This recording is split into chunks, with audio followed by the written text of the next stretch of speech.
Hello! Here we are. This is almost our last book. There should be 24 altogether, so today I think is our 23rd book. One more tomorrow. Boy, this has been fun. Gam Gam has really had a lot of fun, and I hope you have too, listening to all these stories. I know you both like to read. All right, tonight's story is Dragon's Merry Christmas.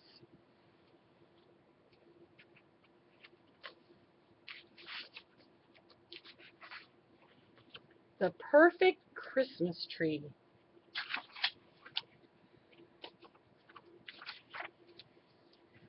One cold morning, Dragon went out to find the perfect Christmas tree. He walked through the crunchy snow. He saw all sorts of trees, big ones, small ones, crooked ones, and straight ones. Finally, he found the most beautiful Christmas tree of all. It was not too big or not too small. It was not too crooked or too straight. It was just right. Dragon looked down and saw the tree's beautiful brown trunk. It stood firm and strong in the frozen earth. He looked up and saw its beautiful green branches. They waved back and forth in the cold December wind. Dragon could not cut down such a lovely tree.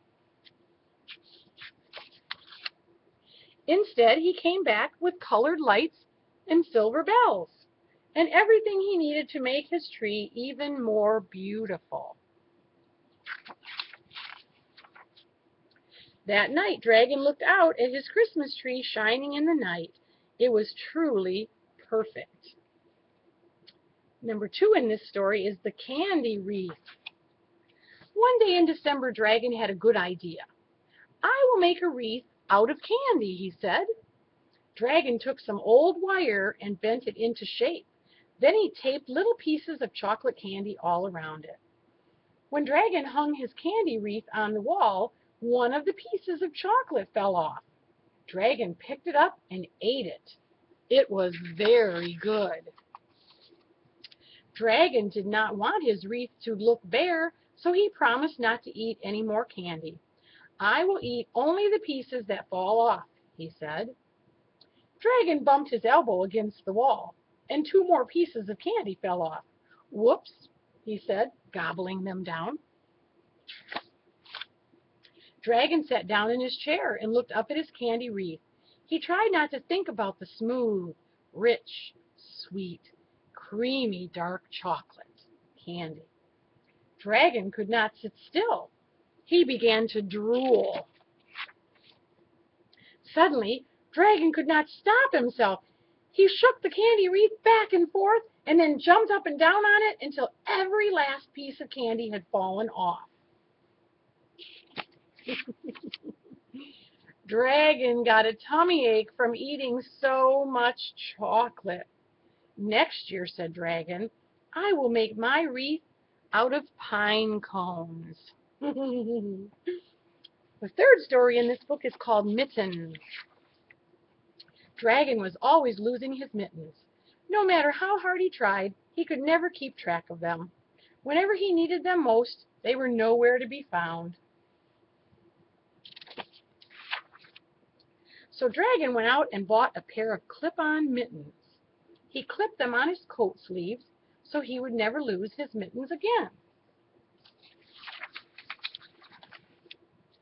Then he lost his coat. Merry Christmas, Dragon. Dragon loved Christmas. Every year he saved his money, and every Christmas he bought wonderful presents for himself. Dragon made a list of things he would buy. Number 1, lots of food. Number 2, a new coat. Number 3, a big birdhouse. Then Dragon wrapped himself up in a warm quilt and headed off to the store.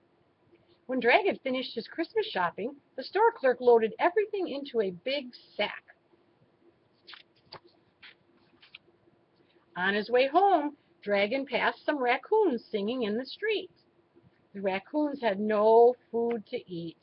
They looked very hungry. Dragon reached into his sack and took out his big basket of food. "Merry Christmas," said Dragon. Then he passed an old rhino shoveling her sidewalk. The rhino did not have a coat to wear. She looked very cold. Dragon reached into his sack and took out his new wool overcoat. "Merry Christmas," said Dragon. Finally, Dragon saw two little birds sitting on a branch. The birds did not have a home to live in. They looked very sad. Dragon opened his big sack, took out his birdhouse, and hung it on a branch. "Merry Christmas," said Dragon. When Dragon got home, his big sack was empty. There were no presents left for him. But Dragon did not feel sad. He went upstairs to his quiet room and crawled beneath his soft, warm quilt. And later, as he slept, Dragon dreamed he heard angels singing in the starry night. And look who it was. He wasn't dreaming at all. It was all of his friends that he gave food and a coat and a house to. They were singing a song to him because he was so nice to them. There you go. There's our second to the last book. Tomorrow night we're going to read another book, and I think that you'll enjoy that one especially because it's all about Christmas Eve. All right, time to go to bed, both of you. Okay? Good night. Love you.